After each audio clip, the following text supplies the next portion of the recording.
Nagbati po ng kapayapaan, ng mabuting kalusugan at masayang buhay at kaisipan, payapang kaisipan sa pangalan po ng ating Panginoong Hesus, at isang magandang araw po sa bawat isa na nakikinig at patuloy pong sumusubaybay sa School of Church Builder. At ang pasasalamat po natin patuloy sa atin pong mentor na si Pastor Wilbert Butial at sa kanyang may bahay sa panibagong araw at oras na ibinigay upang makapagbahagi po ang inyong lingkod sa araw na to. So, last na pag-share ko po or yung pag-impart ng salita ng Panginoon ay may title na Do Not Stay Where You Are, Go Through Your Breakthrough. At dun po ay i-define natin ano ba ang ibig sabihin ng breakthrough, at yun pong tatlong pattern na kung saan ay nangungusap po ang Panginoon sa kanyang mga hinirang. At yun po ay yun pong true revelation, true reversal, at true by restoration. So, by revelation, by reversal, at by restoration. At ngayon pong hapon, or ngayong umaga, or ngayong gabi sa inyong lugar, ay ipagpapatuloy po natin ito at tayo po ay magsimulang manalangin. Aming Ama sa Langit, salamat po sa araw na to na patuloy ang iyo pong biyaya at pagsama, Panginoon, sa amin as we continue, Panginoon, na magkaroon po ng breakthrough sa aming mga buhay. I pray, Lord, the anointing of your Spirit be upon each one of us as we continue to hear you speak to us and speak through your servant, Panginoon, mga bagay at mensahe na nais mo pong ipahatid, ipaalam at ipaunawa sa iyong mga anak at sa bawat nakikinig, Panginoon, sa araw na ito. Pagpalain mo po, Panginoon, at patuloy na pangunahan ang bawat isa. And thank you, Father God, that we will receive our portion for this day. In Jesus' name, Amen. So, do not stay where you are. Go through your breakthrough. Kung paano pong si Abraham na atin pong ama sa pananampalataya ay pinaalis ng Panginoon sa isang lupain na kung saan na andun siya, at sinabi po sa kanya ng Panginoon sa Genesis 12 verse 1, Now the Lord had said to Abram, Get out of your country, from your family, and from your father's house, to a land that I will show you. At makita po natin na sinunod ni Abram ang sinabi na yon ng Panginoon. At isang bagay po na makita natin na isang biyaya ng Panginoon na i-share sa akin ng anak ko.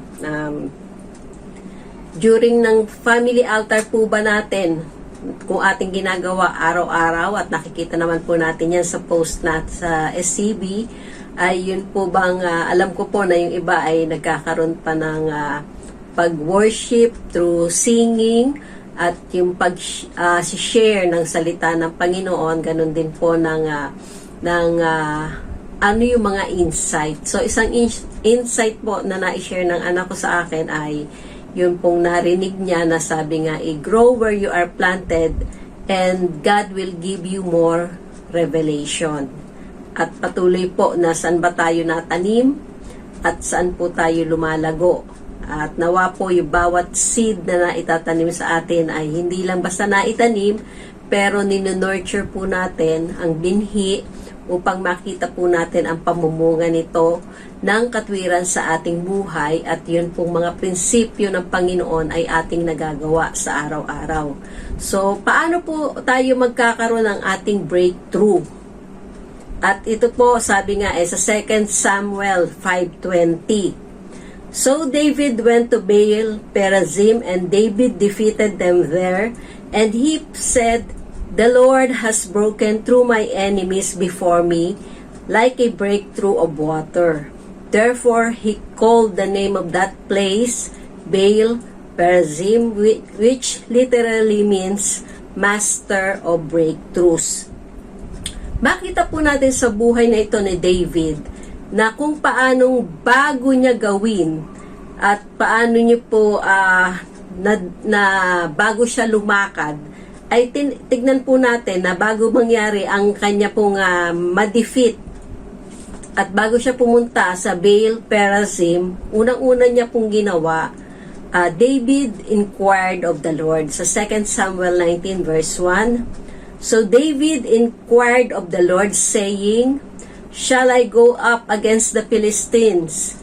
Will you deliver them into my hand? At sumagot po ang Panginoon. And the Lord said to David, so makita po natin dito, binigay ng Panginoon yung kanyang go signal. Go up, for I will doubtless deliver the Philistines into your hand. At makita po natin dito na isang pagpapakumbaba or a humble spirit na bagamat kaya mo, ay patuloy ka nag-i-inquire sa Panginoon bago ka gumawa ng kung anumang bagay sa iyong buhay o mga hakbangin na kailangan mong gawin, ay patuloy pong nag-i-inquire ka sa Panginoon. 2 Samuel 5:22-23, sa pagpapatuloy po, then the Philistines went up again, once again, and deployed themselves in the valley of Rephaim. At therefore, David inquired of the Lord. Nagtanong ulit si David, and he said, po yung sagot ng Panginoon, you shall go up. At kasama po dun sa instruction, circle around behind them and come upon them in front of the mulberry trees. At sa 2 Samuel 5:24-25, and it shall be, kasama sa instruction, when you hear the sound of marching in the tops of the mulberry trees, then you shall advance quickly. Hindi po slowly. For then the Lord, pangako ng Panginoon, will go out before you to strike the camp of the Philistines. So makita po natin dito yung instruction ng Panginoon detalyado. At ganun din, and David sa verse 25, and David did so as the Lord commanded him, and he drove back the Philistines from Geba as far as Gezer. Sabi nga po dito, when you hear the sound of marching, so hanggat wala siyang naririnig na sound ng pagmamarching in the top of the mulberry trees, so hindi po siya pumunta sa apple tree, sa papaya tree, or kung anumang tree, but specifically sa mulberry trees, at saka lang po siya mag-a-advance quickly. Hindi po patumpik-tumpik, kundi yung pong nagmamadali or yung pong mabilis na mag-advance. So, hindi po siya ganun po magbigay ng instruction ng Panginoon at ganun niya sinunod yung command sa kanya ng Panginoon. Ngayon, sa atin po, gusto natin magkaroon ng breakthrough sa ating buhay. At makita po natin na sabi nga hindi mo gustong manatili kung saan yung dati mong buhay na nung tinawag tayo ng Panginoon. At makikita po natin na may mga kailangan tayong gawin para magkaroon tayo ng breakthrough sa ating buhay. Unang-una, stop being mad at ourselves. So wag tayong magalit sa ating sarili. Sino po dito yung galit sa kanyang sarili? Ako nararanasan ko po yan, na minsan naiinis ako, nagagalit ako, may mga bagay akong hindi magawa, gusto kong gawin, pero hindi ko magawa. At may mga gusto akong mga bagay na feeling ko ako ay hindi equipped na gawin ang mga bagay na yon. At makita po natin dito sa Philippians 2:13, yung pangako ng Panginoon. For it is God who works in you both to will and to do for His good pleasure. Sa Tagalog po, Pilipos 2:13, sapagkat ang Diyos ang gumagawa sa inyo upang maging sa pagnanais at sa paggawa. Hindi po nananatili na gusto mo lang, na nais mo lang, na may desire ka lang na gawin, pero ang Panginoon po mula sa pagnanais hanggang sa paggawa. Hindi po tumitigil sa pagnanais lang, pero naandun po yung paggawa para sa kanyang mabuting kalooban. May mga Kristiyano po, or siguro kung meron man dito sa atin, you can be a saved person, a believer of Jesus Christ, a follower of Christ, but live miserably. Bakit kaya? Matagal ka ng Kristiyano pero miserable pa din ang buhay mo. Or matagal mo nang sinasabing ikaw ay totoong Kristiyano, pero bakit miserable ang buhay mo? Naibahagi na rin po ito sa atin ng ating tatay, ating mentor, si Pastor Wilbert. Maaaring ikaw po ay humingi ng forgiveness o ng kapatawaran ng Panginoon at pinatawad ka naman ng Panginoon, pero hindi mo tinanggap. Yung guilty ka pa rin, yung sinisisi mo pa rin ang sarili mo, yung inis ka pa rin sa sarili mo. Humingi ka ng tawad, pero hindi mo tinanggap. Bakit ka pa humingi? Ang pangako ng Panginoon, ask and shall be given unto you. Ang problema, minsan hindi na nga tayo marunong humingi, at kung may tinanggap naman tayo, kung may binigay man, ayaw pa nating tanggapin. Nararanasan nyo po ba yan? Pag may nagbibigay sa inyo, kahit kailangan nyo, but maaaring because of pride, because nahihiya ka, ayaw mong tanggapin, pero kailangan mo. Bakit ganon? So, yung attitude din po natin, kung ang Panginoon nga binigay yung kanyang bugtong na anak, hindi lang yung buhay ng kanyang bugtong na anak, yung sakripisyo, yung dugo na nabuhos para sa Kalbaryo, para tubusin tayo sa ating mga kasalanan. Ang gagawin lang natin, tanggapin. Magsisi sa ating mga kasalanan, aminin na makasalanan tayo. At pag pinatawad na tayo ng Panginoon, and we will know it in our spirit. Pero bakit po naandun pa yung feeling mo hindi ka pinatawad? Lalo na kung paulit-ulit kang nagkakasala. Kaya nga kailangan magkaroon ka ng breakthrough. Aminin mo or limiin mo or yung evaluate mo, ano ba yung mga nagpapalayo sa'yo sa Panginoon? Bakit hindi ka makasunod sa Panginoon? Bakit galit ka sa sarili mo? At most, kinakausap ka ng Panginoon.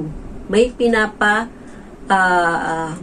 tigil na kasalanan, na practices sa buhay mo na naglalayo sa iyong relasyon sa Kanya, or may pinapagawa sa iyo para naman maglapit o maging malapit ka sa Kanya, magawa mo ang Kanyang kalooban, maintindihan mo ang Kanyang mga salita, maintindihan mo ang mga preaching ng iyong pastor o ng iyong leader, ng inyong elder, maintindihan mo pag may sinasabi sa iyo dahil may connection ka in the spirit, may frequency ka in the spirit. Nasa sa atin po yun. Minsan, hindi po natin matanggap dahil naandun tayo sa dark or begging room. Lagi tayong nagmamakaawa. Hanggang kailan ka magmamakaawa, kapatid? Hanggang kailan ka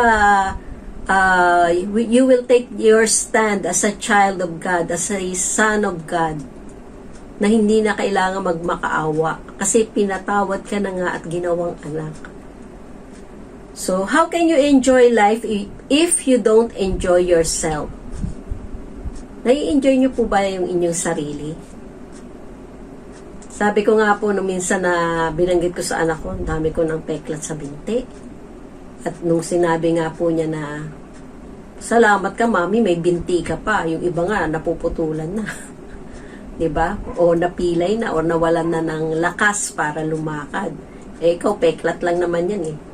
At pag alam po natin na yung ating katawan eh, lilipas din naman. Hindi naman ito yung ating talagang permanenteng katawan.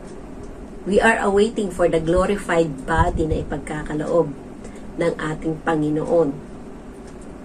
So, how can you stop being mad at yourself? So, kasama po doon yung forgetting the past. Forget what happened yesterday, a year ago, o 10 years ago. Wala ka na magagawa doon eh. Tapos na yun eh. Sa Isaiah 43:18 to 19, do not remember the former things, nor consider the things of old. Behold, I will do a new thing, now it shall spring forth. Shall you not know it? I will even make a road in the wilderness, and rivers in the desert. Hindi na po natin mababago ang nakaraan, pero yung kinabukasan or yung bukas, or yung mga susunod na araw, kaya pa nating baguhin. At kasama doon sa pagbabagong yon, ngayon pa lamang, tigilan mo na ang pagiging galit sa sarili mo. Kung naiinis ka dahil ikaw ay masungit, di huwag kang maging masungit. Pag-aralan mong huwag maging masungit. Pag-aralan mong huwag nagagalit agad. Yung practice na mag-count ng 1 to 10. Itong dalawang anak ko po, sabi, Tess, saan ka na? Dito na sa Navarro. Bilang ka ng 1 to 1,000. Makakarating na ako dyan. Okay, so yun po yung biruan nitong aking dalawang dalaga. At tayo po, wag naman 1 to 1,000 bago mawala yung ating pasensya. Pero may mga practices tayong pwedeng gawin. Ako pagka medyo hindi na po maganda ang aking pakiramdam, hindi mababa yung blood glucose, kundi pag medyo feeling ko ay naiinis na ako, medyo lalayo po ako. Papakalma. Kalma-kalma lang. At pag kalmado na, di saka babalik. So isang way na nagkaroon po ako ng breakthrough doon, at yun pong may mga pagkakataon, di ba, yung minsan sarcastic tayo magsalita. Lalo na po yung, sabi ko nga, yung mga merong entitlement mentality.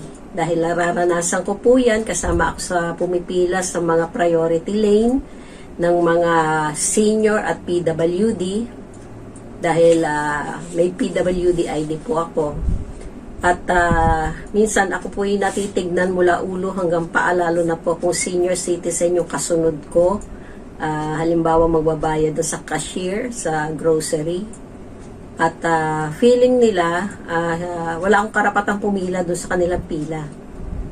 Kasi hindi ko naman agad inilalabas yung aking booklet at yung aking PWD card. So, kung konti lang po yung binili nila, nung kasunod ko, pinapauna ko na po. Pero kung isang cart po yung daladala niya, hindi ko siya pauunahin kasi nagmamadali din po ako at nagbabiyahe lang ako. So, alam ko naman sila may sasakyan kasi hindi naman bibili ang isang senior ng napakaraming groceries kung walang kasamang mga anak nila or apo nila at wala silang sariling sasakyan. So, ako naman po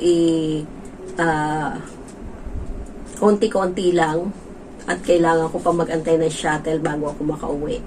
So, dito po sa Titus 3:3-6, for we ourselves were also once foolish. Ito po yung dati nating kalagayan. Disobedient, deceived, serving various lusts and pleasures, living in malice and envy, hateful and hating one another. But when the kindness and the love of God our Savior toward man appeared, not by works of righteousness which we have done, but according to His mercy, He saved us through the washing of regeneration and renewing of the Holy Spirit, whom He poured out on us abundantly through Jesus Christ our Savior.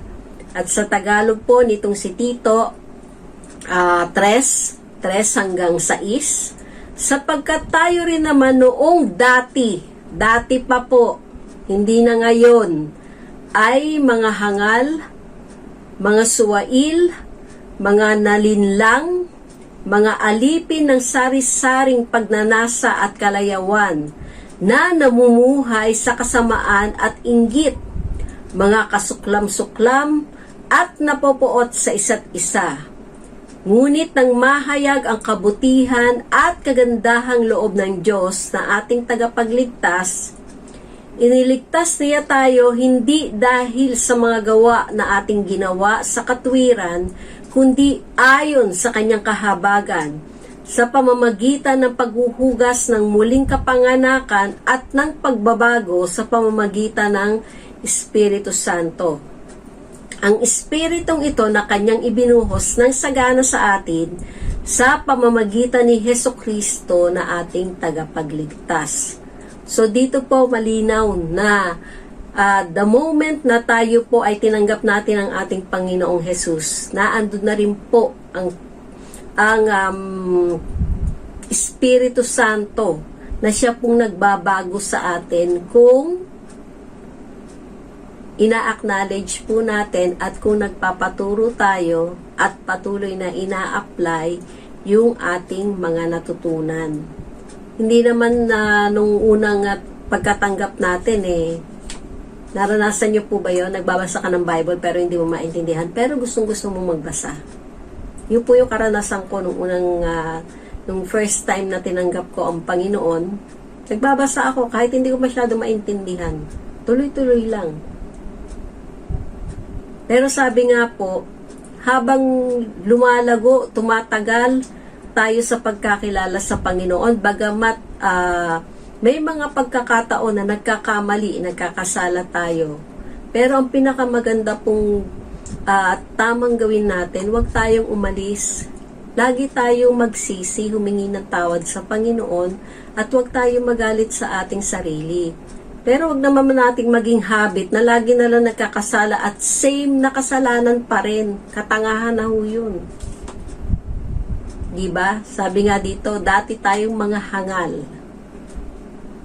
Ngayon, kung natanggap mo na ang Panginoon at na paulit-ulit ka pa rin dun sa ganong klaseng kasalanan, paki-search ang iyong sarili. Bakit ganon? So, something is wrong, hindi sa Panginoon, kundi sa atin. So, don't let the mistakes of yesterday dictate your today or tomorrow, but never forget the lesson learned from it. Wag na po nating alalahanin, pero wag nating kalimutan ano ba yung aral na natutunan natin sa pagkakamali na ating nagawa ng nakaraan. At nawa po ay maibahagi natin ito sa iba upang hindi na nila pagdaanan ang hirap, ang sakit, ang na ating naranasan dahil sa pagkakasalang yun. Yun pong mga lesson na ating natutunan, yun po yung ibahagi natin. Nagdaan din ako sa ganyan nung kabataan ko.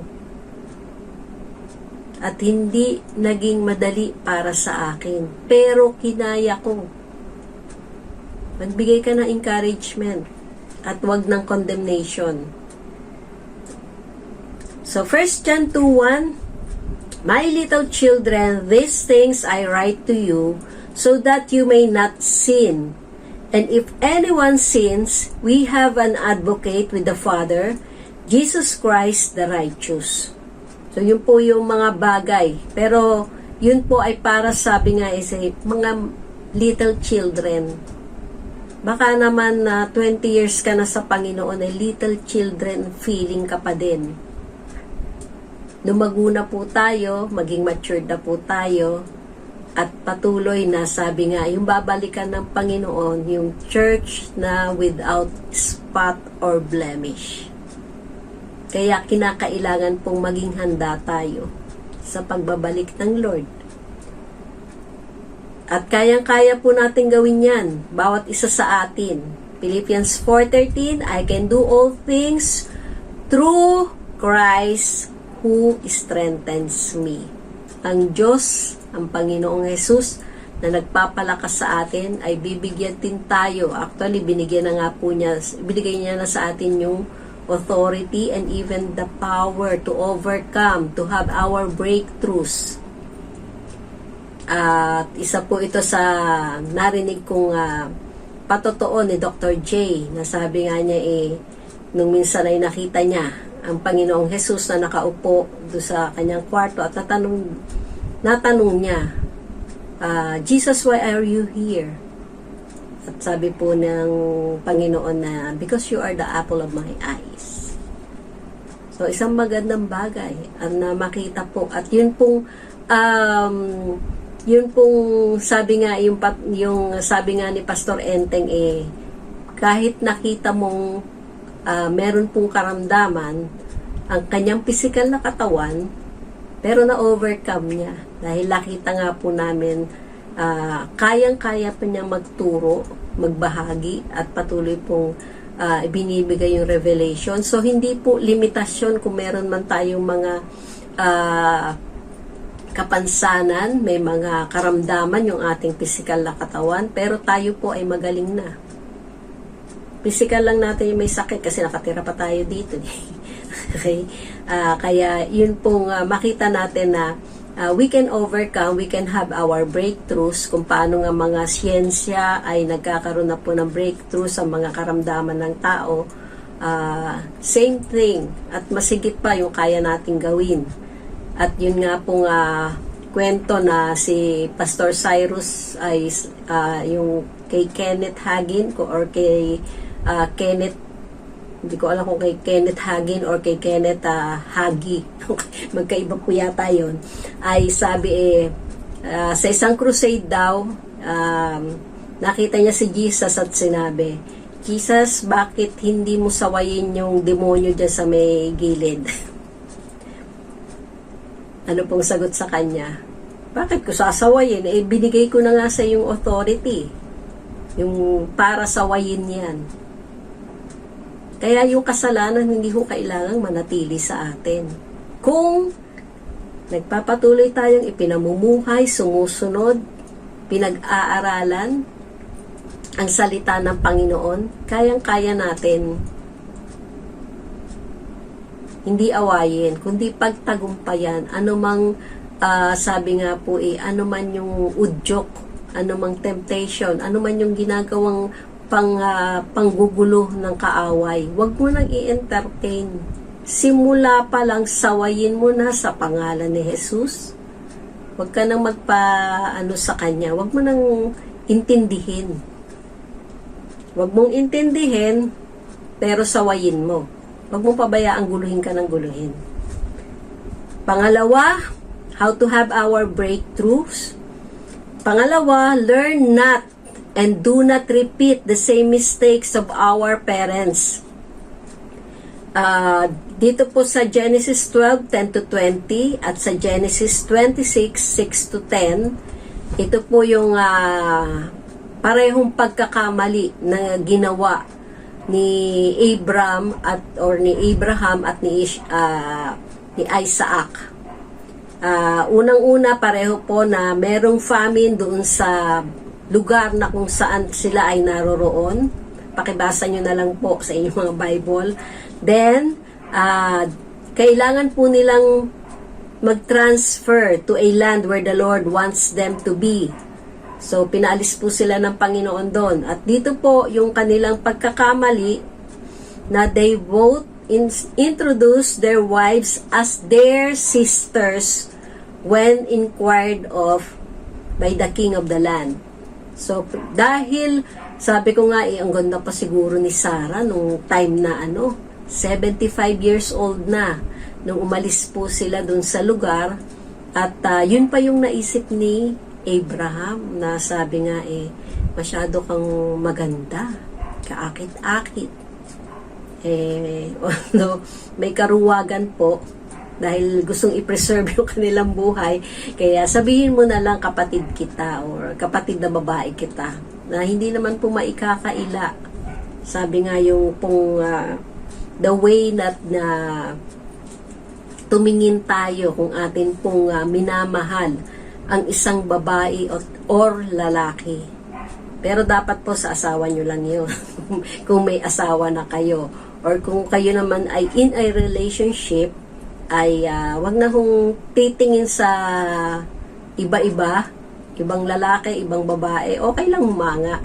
Pero yung tingin ng pagmamahal, dapat, lalo na kung may plano na kayo talagang dalawa at alam nyo na kayo yung itinakda ng Panginoon, dapat yung tingin nyo at yung mga pagsasabi na kung gaano kayo or yung pagpapakita ng affection sa inyong mga minamahal. Kaya nga nakakatuwa, 'di ba, yung pong paglalakad sa tabing dagat ng nakapaalang ng ating Papa Wilbert at Mama Hasmin. Wow. Nakakamiso yun sa panahon natin ngayon na malayo tayo sa dagat para maglakad.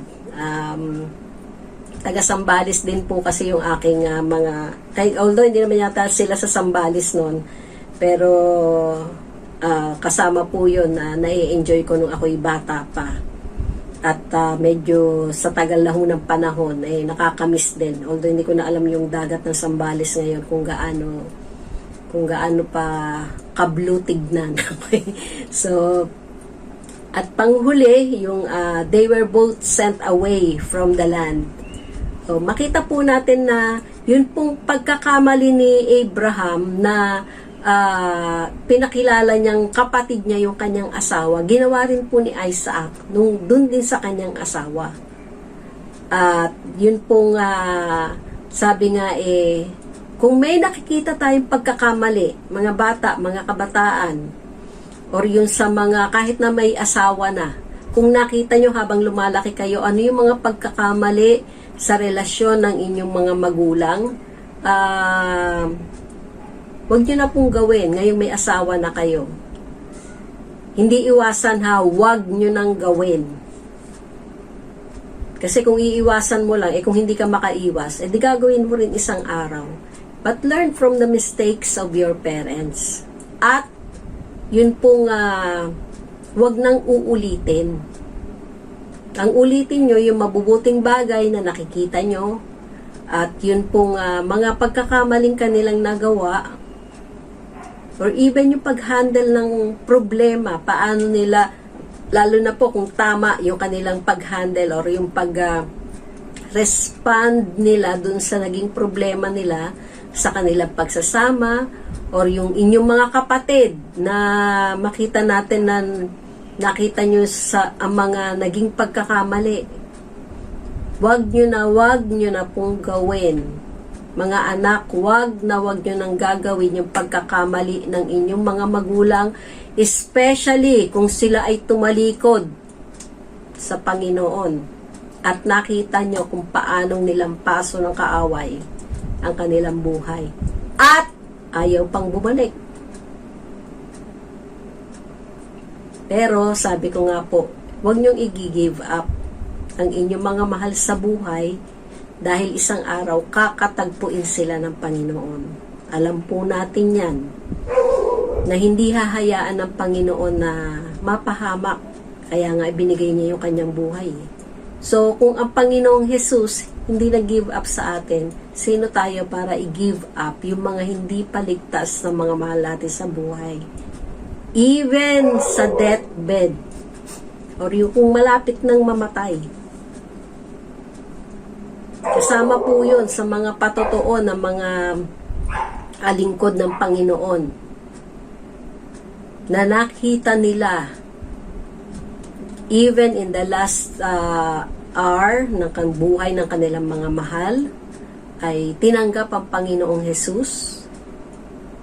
Or kahit nung time na medyo may edad na pero malakas pa, tinanggap ang Panginoong Jesus. At nakakagalak po yun. Ang nakakalungkot, yung mga nakakilala, Yung mga nagsimula ng tama nung una, kung bakit, kung kailan matagal na. Yun naman yung problema, yung mga nagiging familiar, yung mga nagiging, ang dami naging grasshopper Christian before, at hindi mo na alam ano yung stand nila ngayon. So, pangatlo po, para tayo ay magkaroon ng breakthrough, we must allow God to give us a breakthrough thinking mentality. Romans 12:1-2. Kaya nga mga kapatid, isinasamo ko sa inyo alang-alang sa mga kahabagan ng Diyos na inyong ialay ang inyong mga katawan na isang handog na buhay, banal na kasiyasiya sa Diyos na siya ninyong makatwirang paglilingkod. Huwag ninyong tularan ang sanlibutang ito, kundi magbago kayo sa pamamagitan ng pagbabago ng inyong pag-iisip. Bakit? Bakit nyo hindi tutularan? Upang mapatunayan ninyo. Sino ang magpapatunay? Tayo. Kayo, ikaw at ako ang magpapatunay. Alin ang patutunayan natin? Kung alin ang mabuti, kasiyasiya, at lubos na kalooban ng Diyos. At kasama po dyan, yan, mga kabataan, edad 18 pataas, nakapagparehistro na ba kayo para sa darating na eleksyon? Romans 13:1-3. Submit to government. Let every soul be subject to the governing authorities. So, hindi lang po sa government, even sa church, may mga governing authorities. For there is no authority except from God, and the authorities that exist are appointed by God. Therefore, whoever resists the authority resists the ordinance of God, and those who resist will bring judgment on themselves. For rulers are not a terror to good works, but to evil. But do you want to be unafraid of the authority? Do what is good and you will have praise from the same. Tagalugin po natin itong sa mga taga-Roma 13:1-3. Tungkulin sa mga may kapangyarihan. Ang bawat tao ay magpasakop sa mga namamahalang otoridad, sa gobyerno, sa barangay, sa homeowners, o kung saan man na inyo pong kung saan nakakasakop po sa inyo pong mga opisina, mga patakaran, policies, sapagkat walang pamamahala na hindi mula sa Diyos, at ang mga pamamahalang iyon ay itinalaga ng Diyos. Kaya't ang lumalaban sa may kapangyarihan ay lumalaban sa itinalaga ng Diyos, at ang mga lumalaban ay tatanggap ng kahatulan sa kanyang sarili. Sapagkat ang mga pinuno ay hindi kilabot sa mabuting gawa, kundi sa masama. Hindi ibig sabihin po lahat ng ay masama. At ibig mo bang huwag magkaroon ng takot sa may kapangyarihan? Bakit po ba tayo natatakot pag may mga otoridad na atin pong nakikita? Kung wala kang ginawang masama, kung sumusunod ka sa mga patakaran, hindi ka matatakot. So, gawin mo ang mabuti at magkakamit ka ng kapurihan mula sa Kanya. Sumunod lamang po tayo. Wag na po tayong rebelde. Wag na po tayo yung wala naman nakakakita eh. Kita ka ng Diyos, kapatid. Walang maitatago sa Panginoon. So, pang-apat, how can we have our breakthroughs? Know that God will give us the power to prevail through the strength of covenant relationship. So, commitment to God has nothing to do with being in a full-time ministry. Hindi ka committed sa Panginoon kung ikaw man ay nasa full-time ministry. So, paano naman yung ibang hindi nasa full-time? Yung kailangan magtrabaho, yung kailangan mag-business. So, yun pong commitment sa Panginoon means you are a Christian At ano po ang ibig sabihin ng Christian? Christ. At yung IAN, I am nothing without Christ. So, full-time, 24/7 na Kristiyano ka. Hindi yung paglinggo lang, hindi yung kung may midweek service man kayo or may mga intercessory prayer or gathering, hindi doon ka lang Kristiyano. Kundi ipinamumuhay natin si Kristo 24/7. Saang lugar man tayo nandun. So, church before and some nowadays practice lower standard than the higher standard that God has set. Sabi nga po dito yung power to prevail at yun pong covenant. Ano nga po yung ibig sabihin ng covenant? Relationship, walang iwanan, walang laglagan. Sabi po ng ating mentor. So dito po sa Matthew 19, yung standard po ng sinet ng Panginoon, hindi ho ang tao ang nagset. Matthew 19:4-5, and he answered and said to them, have you not read that he who made them at the beginning, made them male and female, and said, for this reason a man shall leave his father and mother, and be joined to his wife, and the two shall become one flesh.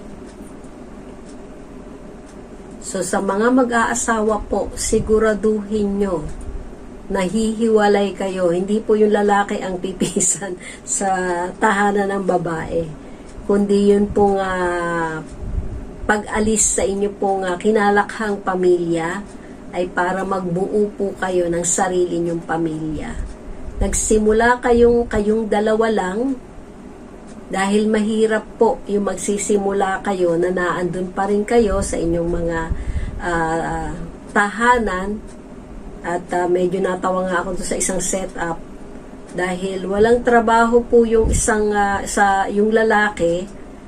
Umuwi siya doon sa bahay nila at yung asawang babae naman na nagtatrabaho ay umuwi din doon sa bahay ng kanyang nanay. Yung bang hiya na nahihiya ka sa biyanan mo kasi nawalan ka ng trabaho. Hindi ka naman laging walang trabaho, nawalan lang. Pero sabi nga po yung skills na ipinagkaloob sa atin ng Panginoon, lalo na kung nakikita na ginagawa mo naman ng lahat ng makakaya mo. Baka naman may ibang pinapagawa na sa iyo ang Panginoon. Baka naman gusto ka na ring ilipat ng Lord. Ayaw mo lang. Gusto mong sumaksak at patuloy pang manatili dyan sa trabaho mo. Kaya hindi magkaroon ng breakthrough sa buhay nyo. Ay makinig na po kayo sa Panginoon kung ano ang sinasabi sa inyo. Spirit to spirit ang usapan dito. Alam mo kung matagal ka nang kinakausap ng Lord. At alam ng Panginoon kung tinatanggihan mo siya, ayaw mong sundin, you will suffer the consequences ng iyo pong desisyon. Lalo na kung meron pang binigay na due date, kailan mo kailangang sundin ang Panginoon at lumampas ka doon. Nako. 2 Corinthians 6:14-15. Do not be unequally yoked together with unbelievers, sa mga binata't dalaga. For what fellowship has righteousness with lawlessness? And what communion has light with darkness? And what accord has Christ with Belial? Or what part has a believer with an unbeliever?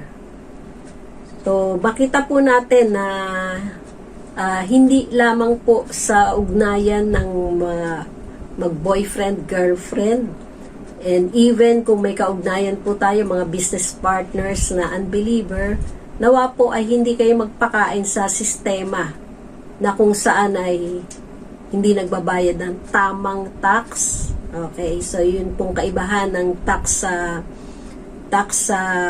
evasion at yun pong yung mga exemption na ating inaalam.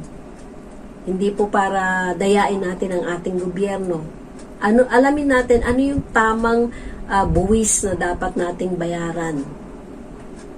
At yun pong righteousness, sabi nga, with lawlessness. Learn from experience ng mga dating mga mananampalataya. Dati na lang no? Kasi nga, the moment na naging unequally yoked ka sa mga hindi naniniwala sa Diyos na pinaniniwalaan mo, asahan mo na, naandun na, ikaw na mismong nakakilala sa Panginoon ang sumuway sa kanyang kautusan, pinaglaban mo ang iyong pag-ibig sa babae o lalaking mahal mo, kesa sa minahal mo ang Panginoon, gaya ng gusto niyang pagmamahal na ibigay mo sa Kanya. You will suffer the consequence ng iyong pong desisyon. Kaya magdidesisyon ka na rin lang, desisyonan mo na ng tama. Huwag mo nang hayaang dumating ka pa doon sa punto na, sabi nga po ni Pastor Wilson, wala siya nakitang nagsisi ng una. Laging nasa huli ang pagsisisi. So, huwag na natin hayaang dumaan pa tayo doon sa journey na yon ng ating buhay na magsisisi tayo. Nakakapagsisi naman na ito yung pinakasalan ko. Hindi ko sinunod ang Panginoon. Inaawat na ako noon. Nakipagrelasyon pa ako. Okay? Pero kung kayo naman ay nasa relasyon na,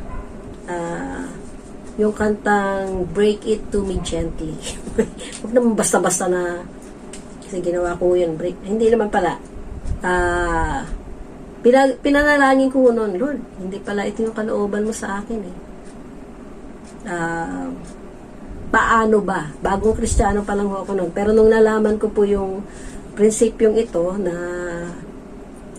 hindi ako dinidisciple, pero napakinggan ko po sa preaching na yung huwag kang maging unequally yoked sa unbeliever. May nasa relasyon ako noon. So sabi ko, Lord, paano ko ito gagawing nang hindi naman yung parang masisisi na nagkaroon ako ng relasyon sa Panginoon. Nalaman ko may ibang chicks. Wow! Tuwan-tuwa ako. Yes! Lord, may katwiran na ako para i-break siya. O, yun lang. Simple lang, di ba? Kakagawa po ng paraan ng Lord. At yung hakbang po niya kaya nating kakayanin natin. Lalo na kung yung ginawa natin dahil gusto nating sundin ang Panginoon. Sapat ang grace ng Lord para sa atin. Kung ginawa natin yon para siya ay malugod sa atin. So 2 Corinthians 6:16-17. And what agreement has the temple of God with idols? For you are the temple of the living God, as God has said, I will dwell in them and walk among them. I will be their God, and they shall be my people.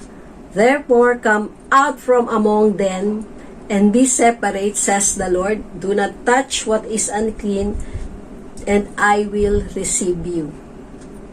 So kung ang Panginoon na po, sabi nga, standard ng Panginoon yan, hindi po ni Pablo. Tinuro lang po ni Pablo sa Corinthian Church. Mga Kristiyano sa Korinto.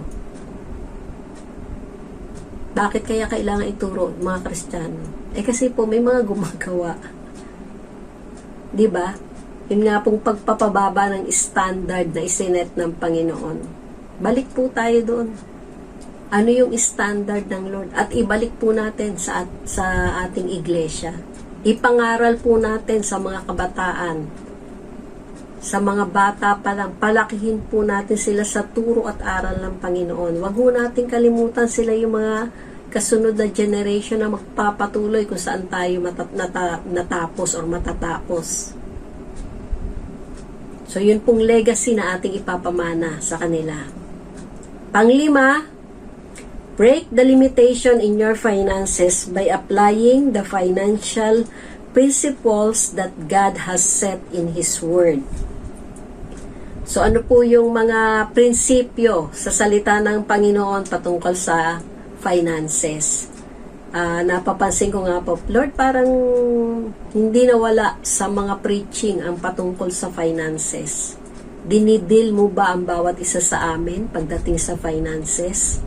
Hindi pa ba hindi pa ba nagising or hindi pa ba ini-apply ng lahat na nagko-confess na sila ay Kristiyano pagdating sa finances dahil sa kalagayan ngayon? Hindi naman po lahat. Baka medyo mas marami lang. Okay? So, kasama po dito yung prinsipyo na God is the owner of everything. Leviticus 25:23, ano po yung pag-aari ng Panginoon? All land. The land shall not be sold permanently, for the land is mine. For you are strangers and sojourners with me. Ano pa? Psalms 50:10-11, every beast and animal. For every beast of the forest is mine, and the cattle on a thousand hills. I know all the birds of the mountains, and the wild beasts of the field are mine. Biro nyo yun, ha? Kilala at alam ng Panginoon lahat ng ibon. So, kanya rin yun. Sa Haggai 2:8, all yung precious metals, the silver is mine, and the gold is mine, says the Lord of hosts. Even po yung ating mga anak, regalo ng Panginoon. Psalms 127:3, behold, the children are a heritage from the Lord, the fruit of the womb is a reward. So, kaya nga po patuloy natin idinededicate ang ating mga anak sa Panginoon. Sabi ko nga po, steward lang tayo. Hindi tayo yung owner ng ating mga anak. Steward lang tayo ng ating mga anak. Sa Panginoon sila. Kaya dapat, kung sino yung owner, tatanungin natin, Lord, anong gusto mo para sa anak ko? Hindi yung anong gusto ko para sa anak ko. Anong gusto ng Panginoon para sa anak ko? Gusto mo ba siya maging pastor? Paano ko siya ipapalakihin para maging pastor? So, pakita mo sa buhay mo bilang magulang. Then, i-guide mo. Maganda po ngayon, magkakasama yung magulang at anak na uma-attend ng discipleship training. So, 1 Corinthians 6:19, ano pang pag-aari ng Panginoon? Our body. Or do you not know that your body is the temple of the Holy Spirit who is in you, whom you have from God, and you are not your own? So, ano po yung prinsipyo dito? The Lord is the creator and owner of all things, and He has not transferred the ownership of His creation to man. We possess, but He owns. Kasi minsan parang tayo na yung owner eh. Sabi nga po, manager lang tayo. So, pangalawang prinsipyo, God owns it, but we manage it.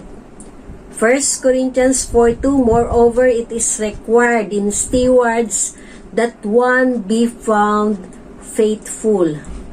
So, ano po yung stewardship natin? Yung oras. Lahat tayo, wala pong sumusobra dito na ang kanilang oras ay 25 hours. Lahat po tayo may 24 hours. At kung yung 2 hours, 40 minutes ay tithe natin sa Panginoon, every day, 24 hours a day, yun pong 2 oras at 40 minutes binibigay natin sa Panginoon, 365 days a year.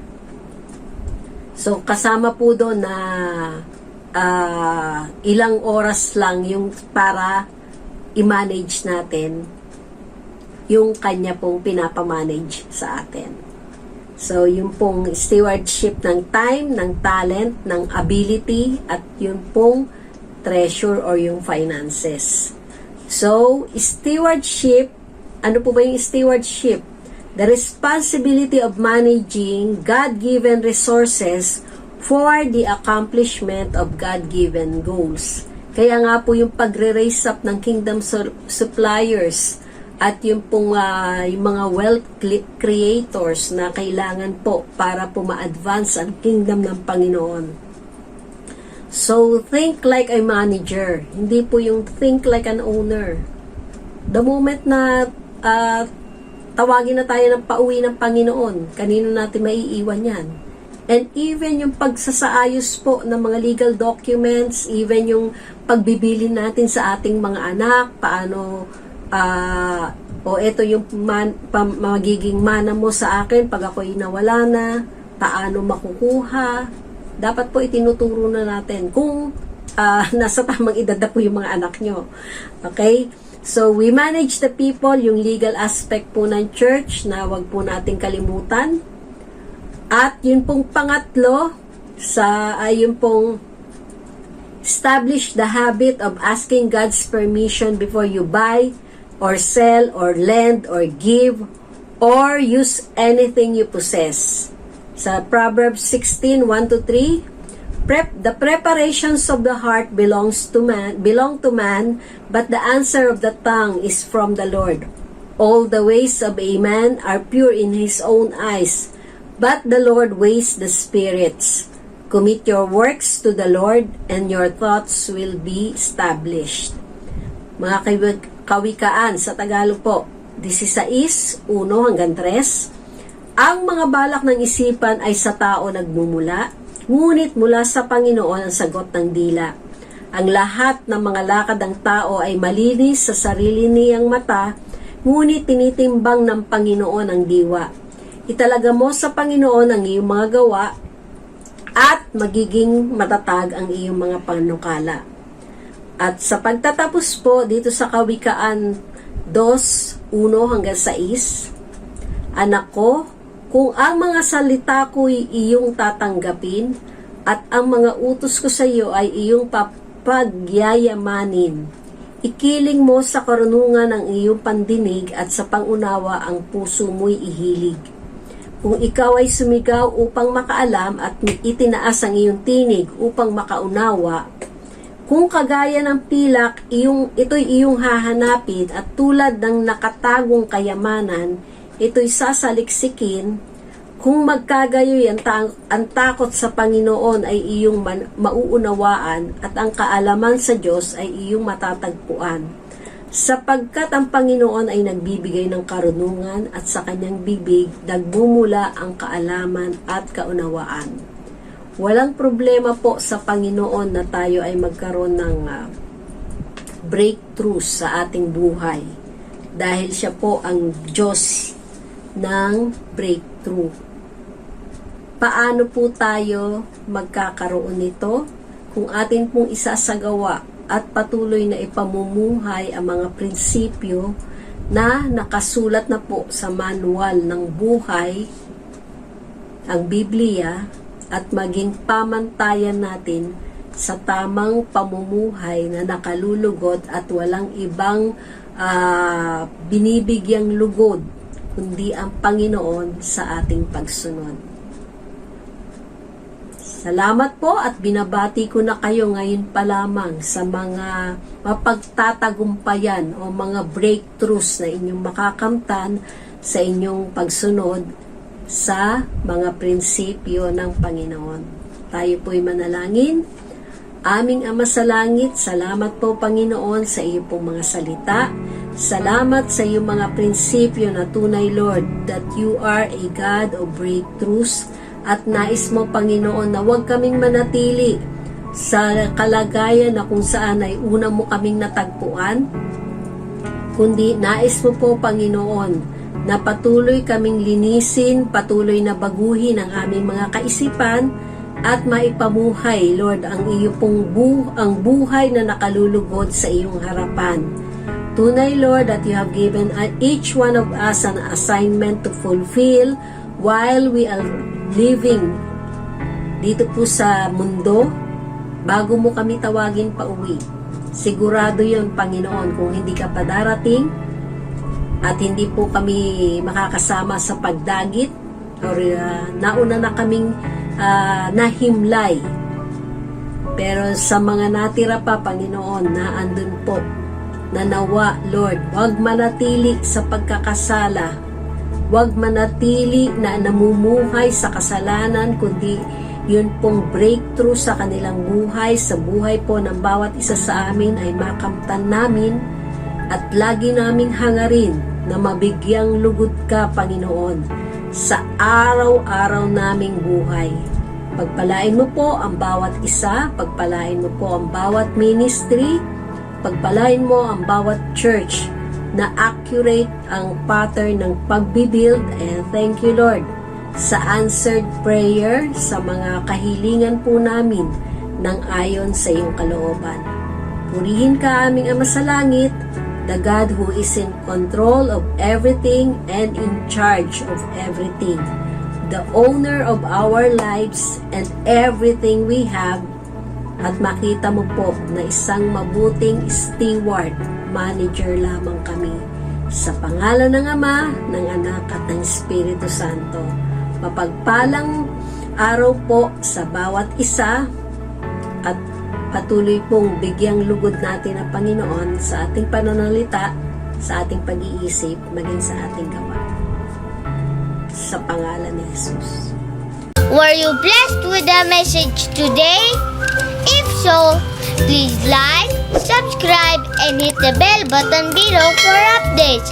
Thank you for watching and see you next streaming.